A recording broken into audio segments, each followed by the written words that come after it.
Todos hemos escuchado nombrar empresas de gran renombre que han perdurado a lo largo del tiempo. Sin embargo, una pregunta que llega a nuestra mente es: ¿cómo es que estas empresas lograron dar este salto mientras otras en iguales circunstancias no lo hicieron?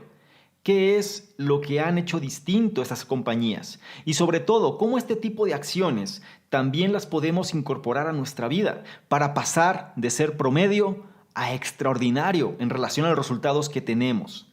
Si quieres conocer las respuestas a estas preguntas, te invito a que te quedes y analices lo que traigo a continuación.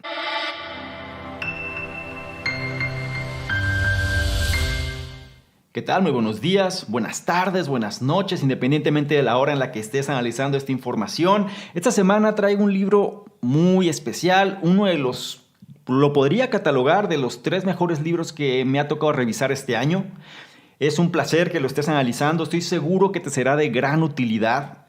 Es un libro que nos lleva a plantear, a pensar y sobre todo cómo es que podemos ser mucho más efectivos tanto en nuestra empresa, en nuestro negocio, como en nuestra vida personal.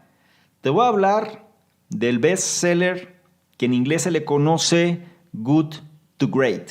En español lo llaman empresas que sobresalen. Sin embargo, a nivel personal yo prefiero quedarme con el nombre de bueno a extraordinario, siendo más leal, más fiel a su nombre original, de bueno a extraordinario. Déjate pongo un poco en contexto por qué digo que este libro puede ayudarte de sobremanera.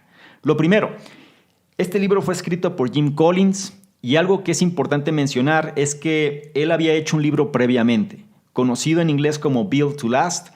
En español lo podemos llamar como Hecho para Perdurar, en el cual explica cómo las grandes compañías mantienen un alto rendimiento y permanecen extraordinarias. La mayoría de las compañías, sin embargo, la realidad es que no son extraordinarias, así como las personas, ¿sí?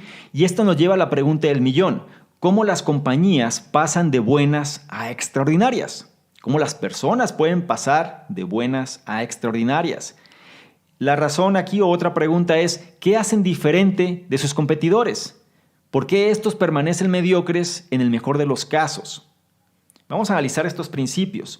Entonces, para responder estas preguntas, Jim Collins, el autor, y su equipo de investigación estudiaron 3 grupos de compañías públicas en los Estados Unidos en un proyecto que duró 5 años.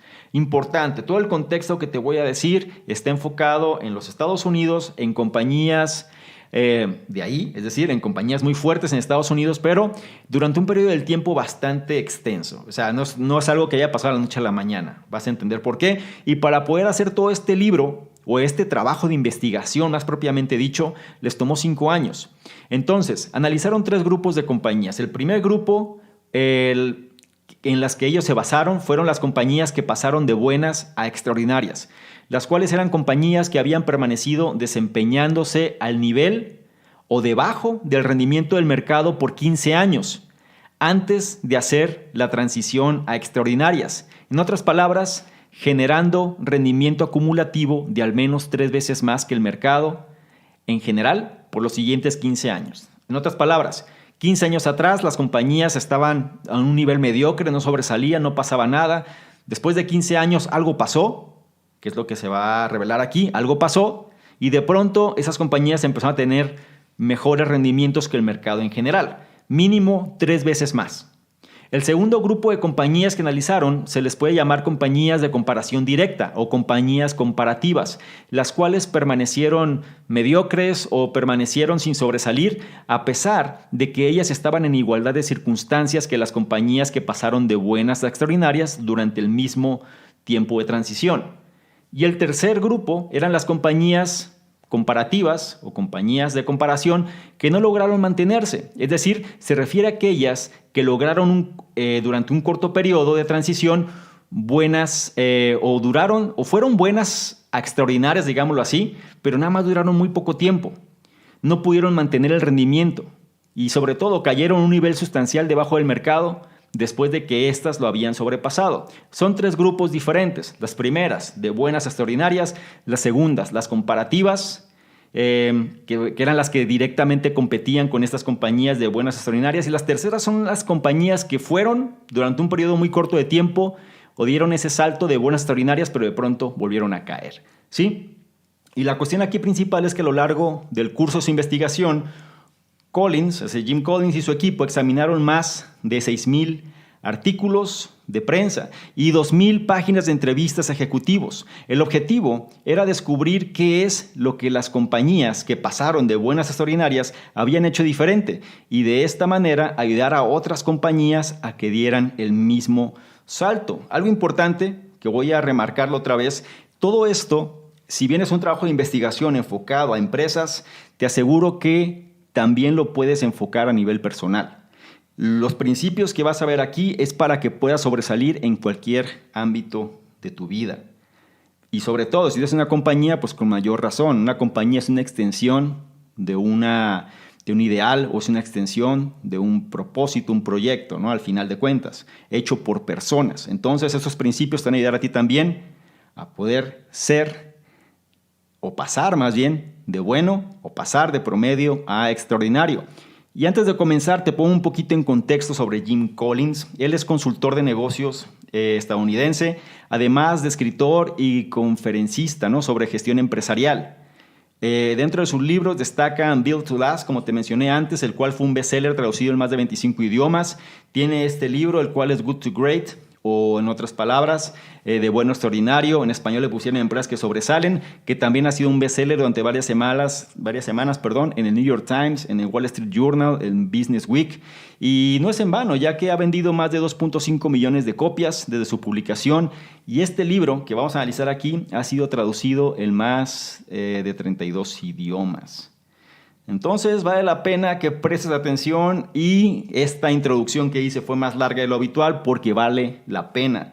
Es de los libros que más pueden impactar tu vida, es de los libros que en lo personal está en mi top 3 de los que he leído este año y más adelante quizá hablaremos de los otros dos, pero quédate con este en este momento y sobre todo trata de incorporar uno de los puntos o alguno de los puntos que vamos a mencionar aquí. Empieza con uno, después súmale otro, según como sea posible en tus cualidades y en tus capacidades. Y lo más importante es que trates de implementar algo de esto. Estoy seguro que los resultados van a llegar, sobre todo si tienes el estado mental que este libro menciona. Y con esto empezamos con el primero de los puntos, el cual se refiere a un concepto llamado, o una frase, ¿no?, que se le conoce como el concepto del erizo. Y menciona que encontrando un simple concepto del erizo, provee un camino claro a seguir. Presta atención a esta frase, concepto del erizo. Imagina un habilidoso zorro tratando de cazar a un erizo. El zorro está apareciendo con un arsenal de ataques, sorpresa y tácticas escurridizas para devorar a la deliciosa criatura. La respuesta del erizo siempre es la misma: contraerse en una bola espinosa impenetrable. El adherirse a esta simple estrategia es la razón por la que el erizo prevalece día a día. El zorro se desgasta día a día tratando de hacer diferentes cosas sin el resultado y el erizo sigue teniendo éxito en su día a día haciendo lo mismo. ¿Sí? Vas entendiendo el concepto. La cuestión aquí es que todas las compañías que pasaron de buenas a extraordinarias encontraron su propio concepto del erizo por medio de hacerse a sí mismas 3 preguntas clave. Y presta atención, estas 3 preguntas son las que van a llevar a replantear la estrategia que vas a hacer y a que formules tu propio concepto del erizo. La primera pregunta es: ¿en qué podemos nosotros ser los mejores del mundo? La segunda pregunta: ¿en qué podemos ser apasionados? Y la tercera pregunta es: ¿cuál es el indicador económico clave en el cual deberíamos concentrarnos? Repito, primera pregunta: ¿en qué podemos nosotros ser los mejores del mundo? Plantéalo a tu situación personal, a tu empresa, a tu negocio, a tu emprendimiento, a tu aspecto de vida que tengas. ¿En qué podemos nosotros ser los mejores del mundo? 2, ¿en qué realmente podemos ser apasionados? ¿Qué es lo que disfrutamos realmente hacer? ¿Qué es lo que nos define y que no vamos a cambiarlo simplemente porque las circunstancias cambien? Y 3, ¿cuál es el indicador económico? ¿Sí? ¿De qué manera vamos a generar nosotros ingresos? ¿Cuál va a ser la métrica en la cual vamos a determinar si vamos bien o no?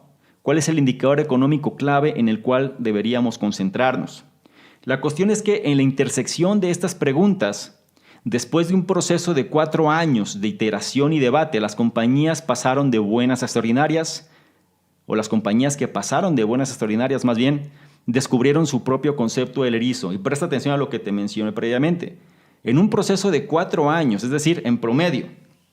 No fue algo que pasó de la noche a la mañana, no fue algo que pasó una semana después. Fue un proceso de iteración, es decir, de prueba y error muchas veces. En promedio fueron 4 años para que las compañías pudieran resolver su propio concepto del erizo. Desde ese punto de vista, cada decisión en la compañía se hacía alineada a esto y el resultado sucedía en consecuencia. Y aquí vamos a empezar con los ejemplos, así que considera el caso de la cadena de farmacias Walgreens. Vamos a mencionar ejemplos que menciona el libro de compañías en Estados Unidos. Sin embargo, trata de asimilar este conocimiento y a lo mejor lo puedes trasladar a compañías que te resulten más familiares. ¿Ok? Aquí vamos a hablar de las farmacias Walgreens, que viene siendo uno de los negocios más rentables, ¿no? Por lo menos más conocidos en Estados Unidos en este ámbito. Y menciona que las farmacias Walgreens decidieron simplemente, su concepto del erizo fue algo como esto. Ellos decidieron simplemente que serían la mejor y más conveniente farmacia con un alto rendimiento por visita de cliente. Este es su concepto del erizo. Y por medio de buscarlo y seguirlo sin descanso, ellos sobrepasaron las acciones del mercado general por un factor de 7 veces. ¿A qué me refiero? Si tú invertías $1 en el mercado en ese periodo de tiempo, el mercado te arrojaba $1. Si tú hubieras invertido ese mismo dólar en la compañía Walgreens, te hubiera generado $7. Eso es a lo que voy. Esta compañía sobrepasó al mercado 7 veces a 1. Entonces, recuerda, encontrar un concepto del erizo simplemente te provee de un camino claro a seguir. Tienes que formular tu propio concepto del erizo. Y esto nos lleva al segundo punto, que menciona: el éxito proviene de cambios diminutos incrementales que empujan en la dirección correcta. Y repito otra vez, el éxito proviene de cambios diminutos incrementales que empujan en la dirección correcta. En retrospectiva, las compañías que pasaron de buenas a extraordinarias parecería que pasaron por una transformación dramática y de golpe. Como suele ser, las personas quizá no ven la historia, nada ven el resultado y piensan que es de la noche a la mañana. La cuestión es que las compañías en sí mismas, sin embargo, las compañías que pasaron de buenas a extraordinarias no estuvieron conscientes que ellos estaban en un proceso de cambio evolutivo en el momento. Su transformación no estuvo definida por un eslogan o un evento de lanzamiento o un programa de cambio revolucionario. En lugar de eso, su éxito fue la suma de pequeños ajustes incrementales que los empujaron en la dirección de su estrategia simple del concepto del erizo. Como el hecho de empujar un engrane. Estas pequeñas mejoras generaron resultados los cuales motivaron a las personas a continuar empujando hasta que suficiente velocidad fue conseguida para detonar el verdadero punto de partida. Una fe inquebrantable y el hecho de adherirse al concepto del erizo fue recompensado por un círculo virtuoso de motivación y progreso. Y aquí un pequeño paréntesis. La suma de los pequeños ajustes incrementales empujados en la dirección de la estrategia simple del concepto del erizo fue lo que generó el resultado. No fue un cambio abrupto, no fue un salto cuántico, fue algo que se hizo de manera continuada a lo largo del tiempo. Vamos a hablar de una compañía, en este caso se llama Nucor, la compañía, la cual es una manufacturera de acero. Y esta manufacturera de acero en los Estados Unidos sobrepasó al mercado general por un factor de 5 veces más. Es decir, generaba 5 veces más rendimiento que el mercado en general. La cuestión es que esta compañía, después de lidiar con la amenaza de la bancarrota en 1965, Nucor entendió que ellos podían hacer mejor y más barato acero que cualquier otro competidor por medio de usar minifábricas, una forma más barata y simple de producir acero. Ellos construyeron una minifábrica, ganaron clientes, construyeron otra minifábrica, ganaron más clientes y así continuaron. ¿Entiende la parte del concepto del erizo aquí? ¿Sí? Ellos dijeron, ¿en qué podemos ser los mejores del mundo? Nosotros seremos los mejores del mundo. Podemos ser los mejores del mundo en generar o fabricar mejor y más barato acero. Por medio precisamente, en lugar de generar una fábrica grande, vamos a generar fábricas pequeñas o minifábricas, según como lo menciona. Y menciona que 10 años después, es decir, en 1975, el CIO, es decir, el presidente de la compañía, Ken Iverson, se dio cuenta que si ellos seguían empujando en esa misma dirección, ellos podrían un día ser la compañía de acero más rentable en los Estados Unidos. Tomó más de 2 décadas, pero eventualmente la meta fue alcanzada. Mentalidad de largo plazo otra vez. Pequeños ajustes incrementales. La compañía en 1965 estuvo con la amenaza de la bancarrota. 20 años después, un poco más de 20 años después, se habían convertido precisamente en la empresa número 1 de aceros en los Estados Unidos. Las compañías comparativas, es decir, las compañías que estaban a su mismo nivel y que de pronto no pudieron dar el salto, el problema con ellas es que no buscaron construir de manera consistente momentum en una dirección, sino que trataron de cambiar su suerte con cambios dramáticos y adquisiciones sin sentido no relacionadas. Debido a que éstas entregaban resultados pobres, las compañías se desmotivaban y eran forzadas una vez más a buscar un cambio, sin permitir que el engrane generara velocidad. Y otro paréntesis aquí, ¿cuántas veces no sucede eso en nuestros propios proyectos? En nuestra propia vida personal. Queremos el resultado no llega, cambiamos y hacemos otra cosa. No llega, cambiamos, hacemos otra cosa. No llega, cambiamos, hacemos otra cosa. No le damos el tiempo suficiente para madurar la idea. Vivimos apresurados por el hecho de generar el resultado lo más rápido posible y pareciera que no estamos dispuestos tampoco a una mentalidad de largo plazo. Eso viene siendo el problema aquí. Cuando nosotros entendemos el concepto del erizo, ¿sí? Es decir, esa es la clave. Si no tenemos un concepto del erizo va a ser muy difícil que podamos hacer las cosas, pero si nosotros generamos nuestro propio concepto del erizo y esa va a ser la base y el trabajo por el cual hacemos las cosas, la clave aquí no es un cambio o no es un salto cuántico, sino son cambios diminutos incrementales que vas haciendo en función de acercarte cada vez más precisamente a alcanzar ese concepto del erizo que has formulado. Piénsalo, analízalo en tu propia situación. ¿Cuántas veces te has dejado deslumbrar quizá por el objeto brillante? ¿Y cuántas veces has querido tener una idea pero ni siquiera has hecho esos ajustes incrementales? Es más, posiblemente ni siquiera hayas pensado en tu concepto de erizo como tal. Quizá te muevas por el dinero, te muevas por la obtención de ingresos porque no tienes y es lo que quieres, o te quieres dejar de trabajar o no te gusta tu empleo y buscas entonces alternativas. Sin embargo, buscas el cómo pero no el qué. Entonces, trata de replantear este principio consiguiendo primero cuál es el concepto del erizo y entonces hacer cambios incrementales, diminutos, graduales, pero de manera consistente que te lleven a conseguir esos resultados, es decir, a que el engrane genere velocidad, de tal manera que este engrane empiece a mover también los otros engranes. Recuerda, el éxito proviene de cambios diminutos incrementales que empujan en la dirección correcta.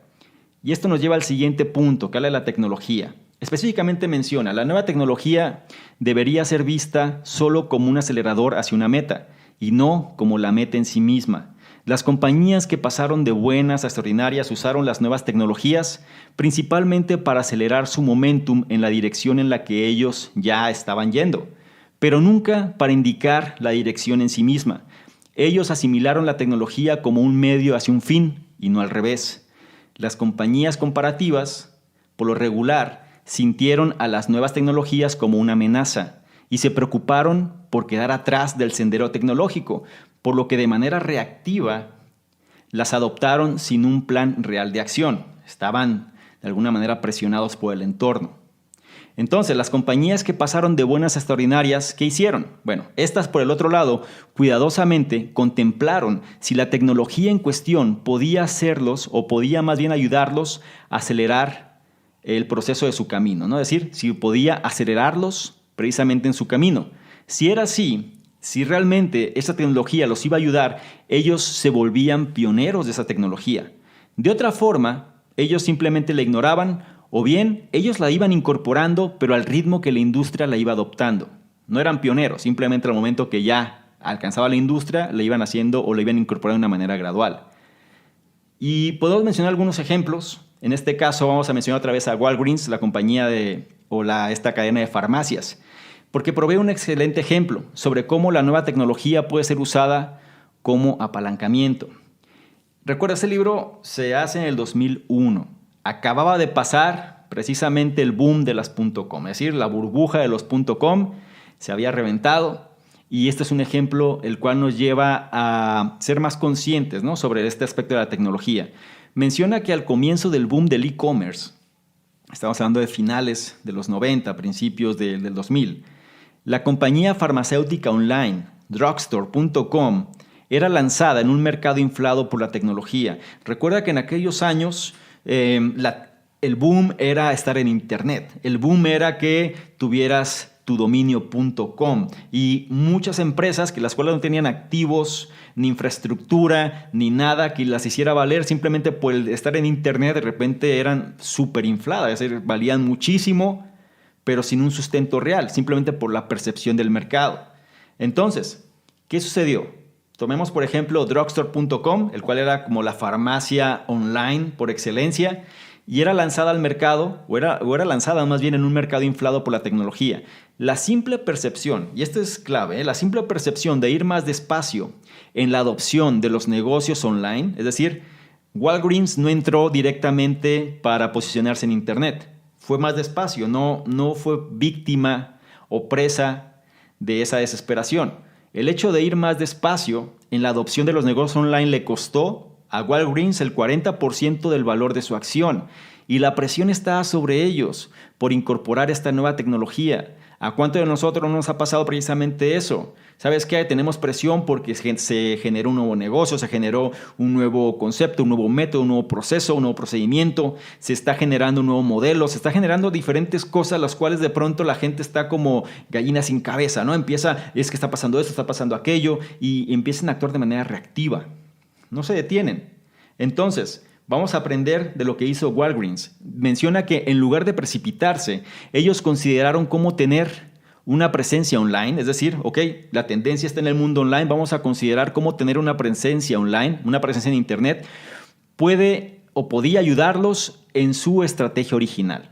Su estrategia original, ¿cuál era? Hacer que la experiencia en la farmacia sea aún más conveniente y eleve aún más las ganancias por cliente. Otra vez, el concepto del erizo está presente. Todo lo que hagas tiene que ir ligado al concepto del erizo. Si lo que viene de afuera no va alineado al concepto del erizo que yo definí, no lo hagas. Así de simple. Entonces, o bien trata de ver de qué manera lo puedes adecuar si es que se puede adecuar. Entonces, ¿qué fue lo que pasó? Solo alrededor de un año después, una vez que ellos plantearon esta pregunta y sobre todo validaron qué era lo que podía hacer, un año después ellos lanzaron Walgreens.com, que superó su estrategia original por medio de incorporar cosas tales como prescripciones en línea, entre otras cosas. Es decir, si bien en el aspecto físico, en el aspecto tradicional querían ser la farmacia más conveniente, también en el aspecto online quisieron ser la farmacia más conveniente. Entonces, ¿y cómo era más conveniente? Pues elevando las ganancias por cliente, por visitante, en este caso, siguiendo el mismo modelo del erizo, pero ahora en Internet. ¿Qué fue lo que pasó? Entonces, cuando ellos hicieron esto, mientras drugstore.com, la cual era la pionera, ¿no?, en este tipo de tecnología, ¿no?, de farmacias por Internet, después de un año, drugstore.com perdió casi el total de su valor original precisamente en este periodo de tiempo. ¿Por qué? Porque fue el hype, fue el ruido, fue el hecho de la percepción del mercado, pero no había un sustento real. Y lo que pasó con esto fue que Walgreens, regresó más fuerte con un valor de su acción de casi el doble en ese momento. La presión estuvo sobre ellos no cedieron a la presión, ese es el punto. Y después, a pesar de que habían perdido el 40% de su valor, precisamente esa presión, cuando pasa todo este hype, cuando pasa todo este ruido, ellos regresan precisamente con la solvencia, con la infraestructura, con los activos, con la estrategia y sobre todo con una empresa de valor real. Y entonces ahora su acción pues valía el doble que lo que valía inicialmente. ¿Sí? Recuerda, la nueva tecnología debería ser vista como un acelerador hacia una meta y no como la meta en sí misma. Si tú te sientes presionado, presionada precisamente porque el mercado, el entorno está generando cosas nuevas, analiza tu concepto del erizo y ve si eso realmente te va a complementar, te va a ayudar a acelerar tu proceso o no. Y sobre eso toma la decisión. Y ahora vamos a entrar en un tema que también el libro menciona bastante, es la cuestión del liderazgo. Y menciona que los líderes nivel 5, trata de registrar este concepto, líderes nivel 5, guían las transformaciones exitosas de las compañías que pasan de buenas a extraordinarias. Todas las compañías que pasaron de buenas a extraordinarias disfrutaron de un liderazgo nivel 5 durante su transición. Los líderes nivel 5 no solo son excelentes individuos, compañeros de equipo, administradores y líderes, sino que también sus ambiciones van enfocadas en beneficio de la compañía, al mismo tiempo que permanecen humildes. Ellos son orientados de manera fanática hacia los resultados y quieren que su compañía siga prevaleciendo incluso después de que ellos se hayan ido. Lejos de ser conducidos por el ego, los líderes nivel 5 son modestos y sencillos. Estos líderes comparten el crédito de sus logros o comparten el crédito de los logros de su compañía sin asignárselos personalmente. No se cuelgan medallas, pero se asignan la responsabilidad de los reveses y la falta de resultados del corto plazo. Entonces, analiza cuáles son las características de un líder nivel 5 y valida cómo es en tu caso particular, en la empresa en la que tú trabajas, de donde desempeñas, en tu vida personal. Esto es para que no nada más no es responsabilidad de los presidentes de compañía, es de todas las personas. Y son cualidades, ¿no? Entonces, repito, ¿cuáles son las características de un líder nivel 5? Son excelentes individuos, es decir, como personas, trabajan muy bien en equipo, son excelentes administradores, son excelentes líderes, pero también sus ambiciones van en beneficio de la compañía, no a nivel personal. Y siempre permanecen humildes, no se cuelgan medallas, no se están asignando los logros como tal, sino más bien saben que forma parte del proceso de empresa como tal. Y son orientados, lo que es verdad es que son orientados de manera fanática hacia los resultados. Es decir, es gente que se pone la camiseta y es gente que está trabajando en función de mejorar los resultados de la compañía. Y ellos quieren que, a pesar de que su tiempo ya haya terminado dentro de la compañía, se preocupan por la transición y se preocupan para que la compañía o se preocupan más bien para que la compañía siga prevaleciendo incluso después de que ellos se hayan ido. No son conducidos por el ego, sino que son modestos y sencillos. Toma por ejemplo a una persona llamada Darwin Smith. Esta persona es quien transformó a la compañía Kimberly-Clark en una de las mejores compañías del consumo de papel del mundo. Él rechazó cultivar una idea de sí mismo como héroe o celebridad. Él vestía como un chico de campo, pasaba sus vacaciones trabajando en una granja en Wisconsin, en su granja más bien en Wisconsin, y a menudo él disfrutaba la compañía o su compañía favorita era estar rodeado de personas como electricistas o plomeros, es decir, gente de campo que también sabían muy bien su giro. Por contraste, 2 de los 3 CIOs de las compañías comparativas, es decir, las compañías que de alguna manera competían directamente con ellos, tenían egos enormes que fueron contraproducentes para el éxito a largo plazo precisamente de sus compañías. Y esto fue más evidente en la falta de la planeación sucesora. Hay gente que es héroe, ¿sí? Hay gente, a lo mejor esto trasládalo a tu aspecto personal, pero hay líderes que les gusta el rol de héroe. Son líderes que a lo mejor tienen un talento innato, ¿no? Saben tomar decisiones, saben qué hacer, tienen mucha seguridad, pero ven hacia sí mismos y no aceptan quizá comentarios de otros, y es gente que a lo mejor el ego lo tienen muy alto. Y sobre todo saben que lo importante o la persona importante son ellos. De tal manera que si ellos se van a otro lado, ellos quieren seguir replicando ese éxito, ya no les importa qué pasó. O es más, incluso hay quienes prefieren que si ya no están en un lugar, a la compañía no le vaya bien para que vean lo afortunado que eran cuando él estaba o ella estaba. Podemos tomar el ejemplo de Stanley Gold, el cual era conocido como el legendario tiránico y exitoso CIO de la compañía Rubbermaid, ¿sí?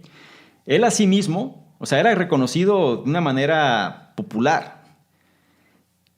¿Por qué?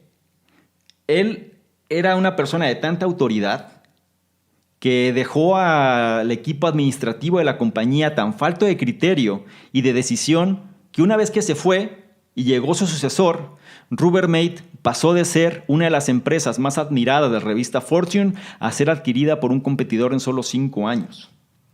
¿A qué voy con esto? Mientras la persona estuvo en el poder, Rubbermaid, Rubbermaid, la compañía ni siquiera figuraba. Quien figuraba era precisamente el presidente. El presidente era quien aparecía en las revistas. El presidente era, como menciona, ¿no?, el legendario, tiránico y exitoso CIO de la compañía. Sin embargo, toda la gente de staff, toda la gente administrativa, gerentes, directores y demás, pues estaban tan, de alguna manera, opacados, ¿no?, por tanta posición de poder, que todas las decisiones las tomaba esta persona. Y al momento que esta persona se va, el equipo administrativo no sabía y su sucesor simplemente no tenía la destreza o las cualidades, ¿no?, que tenía a lo mejor este exitoso pero tiránico CIO. Tal cual que la suerte de la empresa pues pasó a ser adquirida por otra. Entonces recuerda, los líderes nivel 5 guían las transformaciones exitosas de las compañías que pasan de buenas a extraordinarias. Todas las compañías que han pasado de buenas a extraordinarias han tenido un liderazgo nivel 5. Y en la vida personal, si tú quieres pasar de bueno a extraordinario, de promedio a extraordinario, tienes que tener un liderazgo también de estas características. Si es que quieres hacer que los resultados realmente se conviertan en lo que estás buscando que se logre. Después, algo también importante que menciona, y creo que es de las bases, sobre todo de los consejos más claros y más importantes, habla sobre las personas. Y específicamente menciona que las personas correctas en el lugar correcto es la base de la grandeza. Repito, las personas correctas en el lugar correcto es la base de la grandeza. Preguntar quién debe ser precedente a preguntar qué.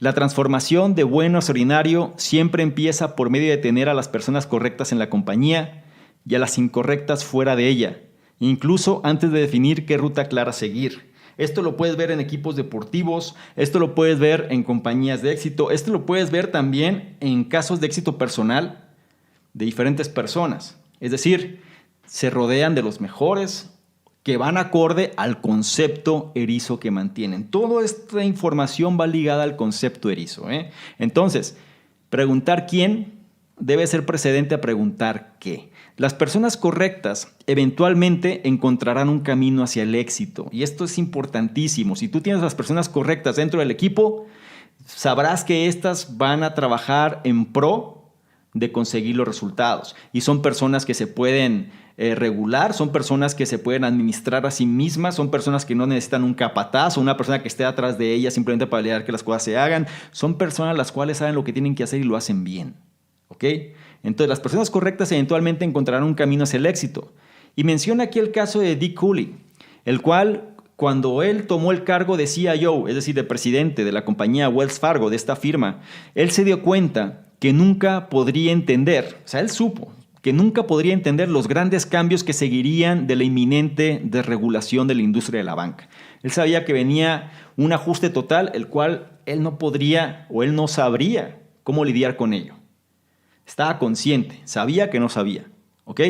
Pero él razonó y pensó que si tenía las mejores y más brillantes personas dentro de la compañía, es decir, dentro de ese campo, dentro de ese ámbito, las personas que sabían ese tipo de movimientos, él entendió que de alguna manera juntos encontrarían una forma de prevalecer y la cuestión es que él estaba en lo correcto. Incluso Warren Buffett, el famoso inversor, subsecuentemente llamó a los ejecutivos de Wells Fargo el mejor equipo administrativo del negocio, mientras la compañía prosperaba espectacularmente.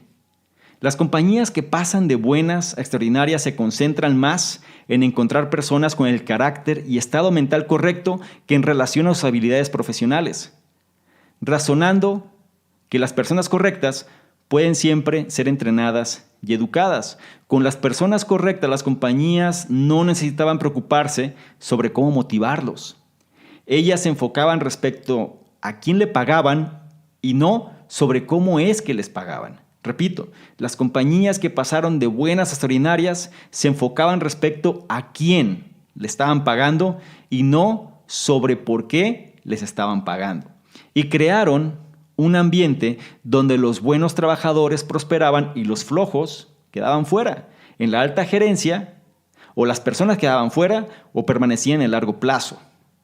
Las compañías que pasaron de buenas a extraordinarias nunca contrataron a las personas equivocadas, sino que contrataban tantas personas correctas como fuera posible, incluso sin tener trabajos específicos en mente para ellos.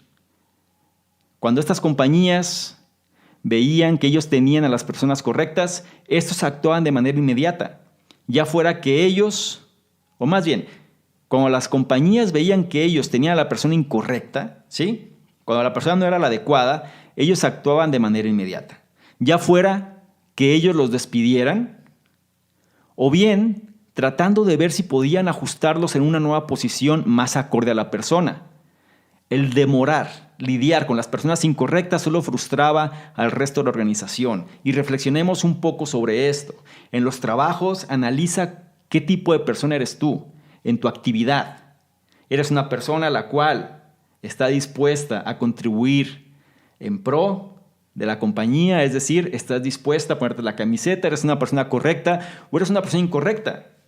En las compañías transnacionales, las compañías grandes, esto lo ves de una manera muy recurrente. A mí me tocó lidiar durante mucho tiempo con ambos aspectos, es decir, personas correctas y personas incorrectas. Y a veces es muy complicado el hecho de poder hacer una transición entre ambas. Las personas correctas hacen que todo fluya, las personas incorrectas rompen el equilibrio, rompen el flujo.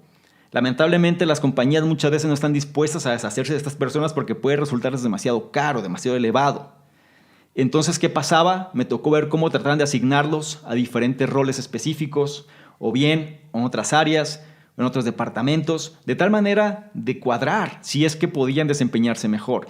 Aquí la cuestión es que no depende tanto de la actividad, sino del criterio personal de la persona. Sí, vale la redundancia. Si la persona quiere, entonces se puede hacer algo, pero si la persona no quiere, entonces hay que buscar alternativas distintas. Pero si algo es seguro, es que las compañías que pasaban de buenas a extraordinarias tomaron decisiones rápido en este punto. No eran personas que mantuvieran a las personas incorrectas demasiado tiempo. Mencionaba que en un camión, sí, la analogía que menciona en el camión, nada más tienen que estar las personas correctas en el asiento correcto. Y las personas que no son correctas tienen que bajarse rápidamente. Si no lo haces, puede llevarte a un verdadero problema. Analiza este principio y valida cómo esto aplica hacia ti, ya sea en tu compañía, ya sea en tu negocio o tú más bien como parte de esa compañía o como tú como parte de ese negocio o en tu vida personal, cómo es que actúas y cómo es que te comportas en relación a los resultados que se desean alcanzar. Recuerda, una vez más, las personas correctas en el lugar correcto es la base de la grandeza. Y esto nos lleva a otro punto importante, el cual habla que el éxito requiere confrontar los hechos no placenteros sin perder la fe. Mira, las compañías que pasan de buenas a extraordinarias confrontan los hechos aunque estos sean duros y no placenteros de la realidad. Y aún así siguen manteniendo la fe. Una fe inquebrantable que de alguna manera ellos entienden que van a prevalecer al final. Sin importar si ellos están enfrentando una competencia atroz o cambios en regulaciones radicales, las compañías que pasan de buenas a extraordinarias lidian y enfrentan los hechos tal cual son, en lugar de enterrar sus cabezas en la arena, y siguen administrándose para mantener sus espíritus altos. Por ejemplo, cuando Procter & Gamble invadió el mercado de los productos hechos en base a papel, los dos jugadores más grandes existentes reaccionaron de manera muy diferente.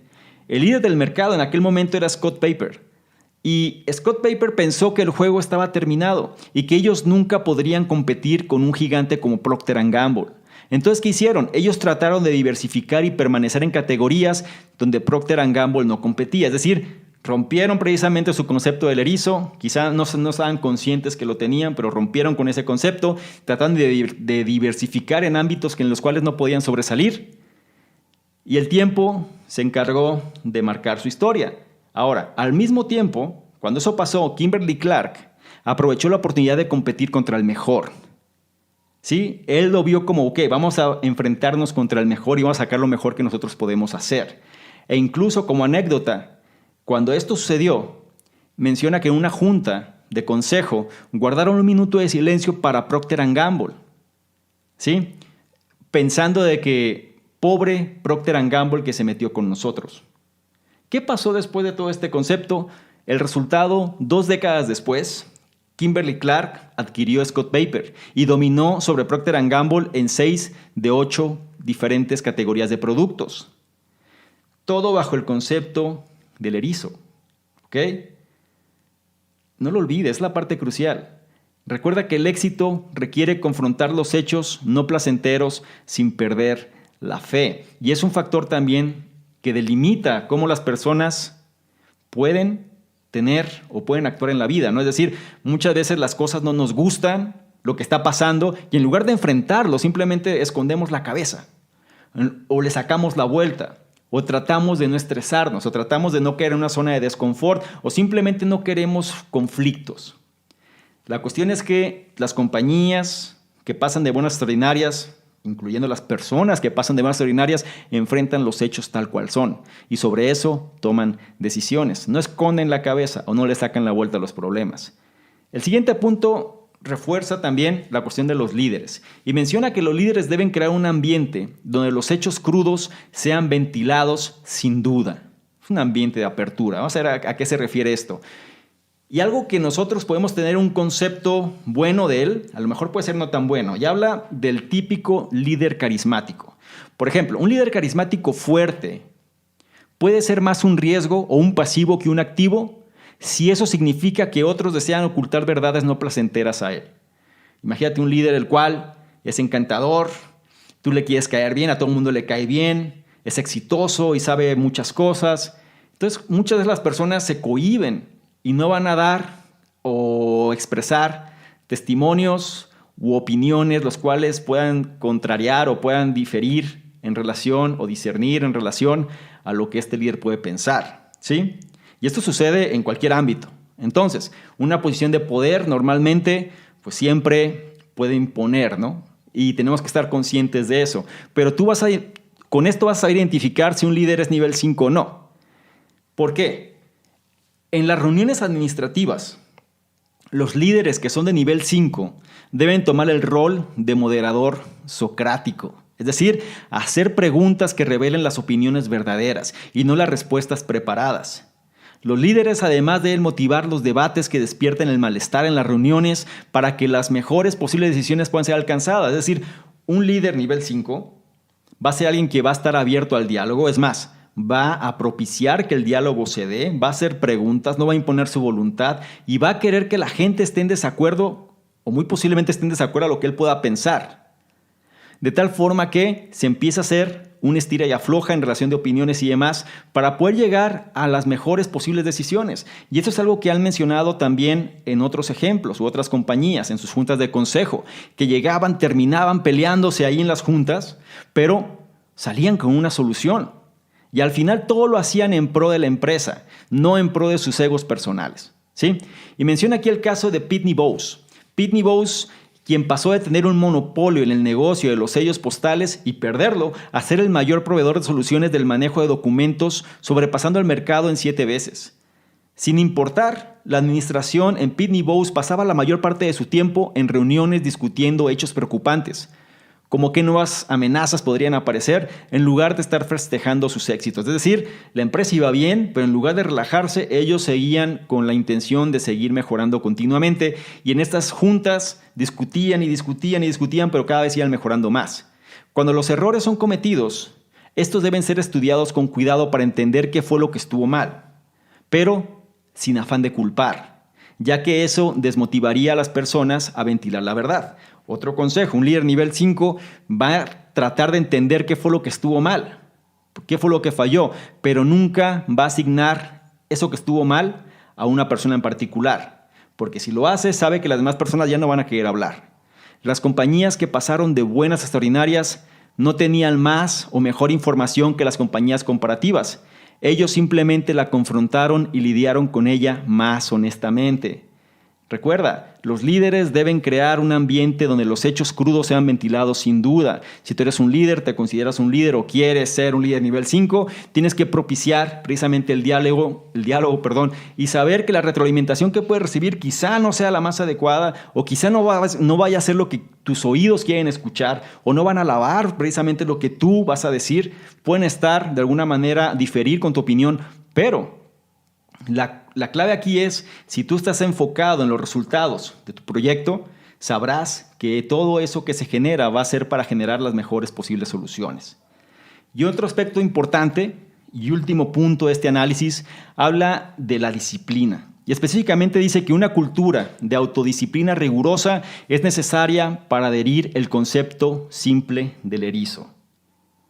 Menciona, David Scott es un ex triatleta quien solía andar en bicicleta 75 millas, correr 17 millas y nadar 12 millas cada día. A pesar de su régimen agotador, él seguía teniendo la autodisciplina de preparar su porción diaria de queso cottage antes de comer para minimizar el consumo de grasa. Las compañías que pasaron de buenas a extraordinarias estaban conformadas por personas con el mismo nivel de diligencia e intensidad que Dave Scott. Trabajando por medio de la simple estrategia del concepto del erizo, hizo que sus compañías siguieran precisamente ese proceso. Dicho de otra manera, las compañías que pasaron de buenas a extraordinarias estaban conformadas por personas con el mismo nivel de diligencia, ¿sí?, de autoridad, de disciplina, que el caso de Dave Scott. Y seguían trabajando simplemente enfocadas en el concepto del erizo que tenían o bien que sus compañías estaban siguiendo. Entonces considera el caso de Wells Fargo, un banco el cual entendió que operar con eficiencia iba a ser un factor importante en la banca mundial desregularizada. ¿Qué pasó? Ellos congelaron. Sabían que los cambios sí eran inminentes, entonces en lugar de dormirse en sus laureles hicieron todo lo contrario. Ellos congelaron los salarios de los ejecutivos, vendieron los aviones corporativos, reemplazaron los salones de comida ejecutiva con conceptos de cafetería universitaria económica. Incluso el CIO, el presidente de la compañía, llamaba la atención a quienes entregaban reportes en materiales costosos o lujosos, papel especial, tipo de carpetas especiales y demás. Todo esto probablemente no había sido necesario para que Wells Fargo se volviera una excelente o una extraordinaria compañía. Pero eso demostró que ellos estaban dispuestos a correr la milla extra. Aquí, digamos que la compañía estaba en un momento bueno y muchas veces cuando la compañía está en momento de bonanza, entrega de exceso de cosas, exceso de privilegios, exceso de prestaciones, exceso de, es decir, empleos, digámoslo, soñados, ¿no?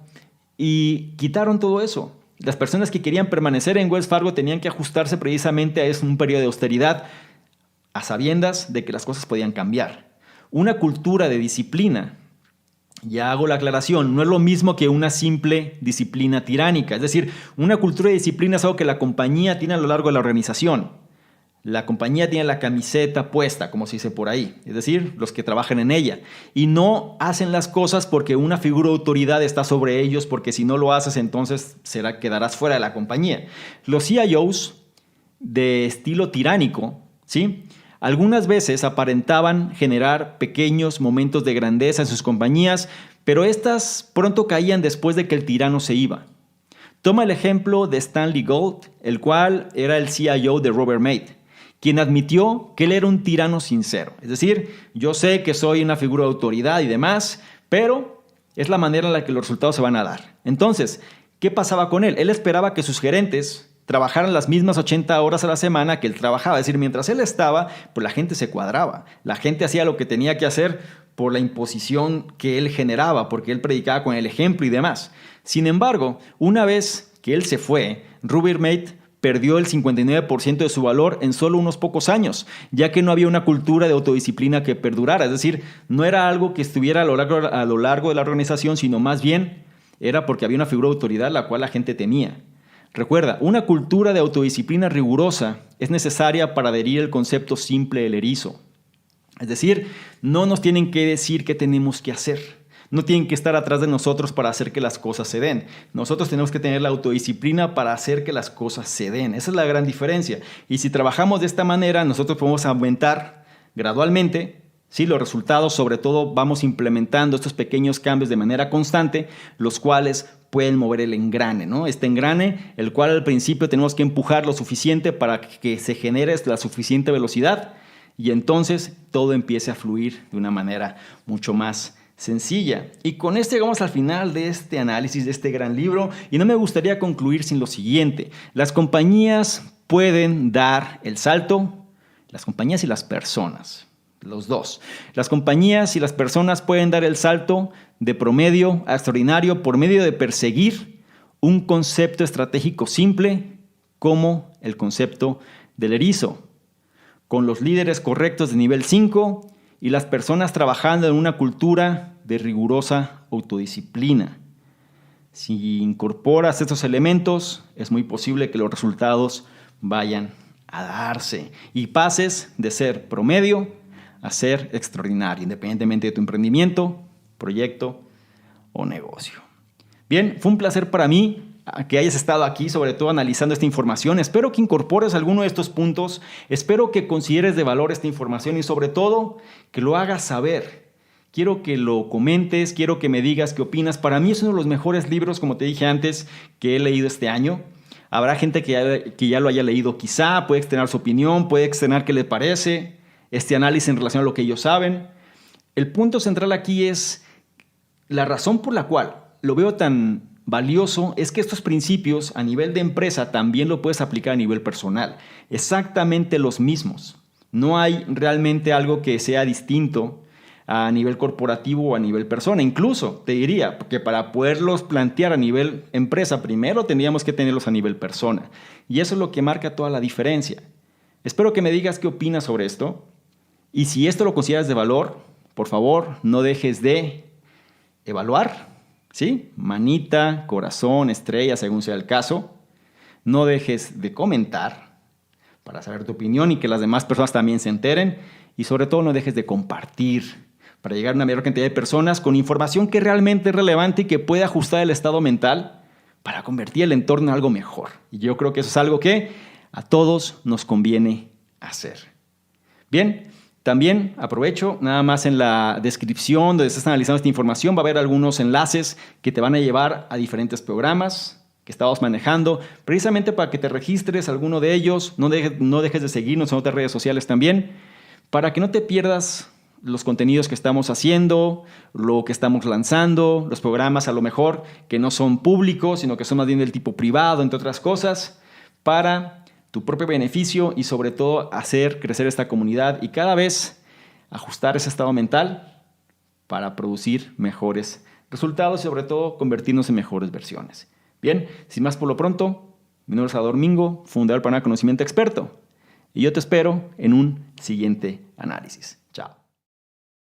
Importante, no olvides suscribirte al canal. Para esto solamente haz clic en el botón suscribirse y te recuerdo que es importante que actives la campanita de notificaciones para que no te pierdas ninguno de los contenidos que estamos liberando constantemente.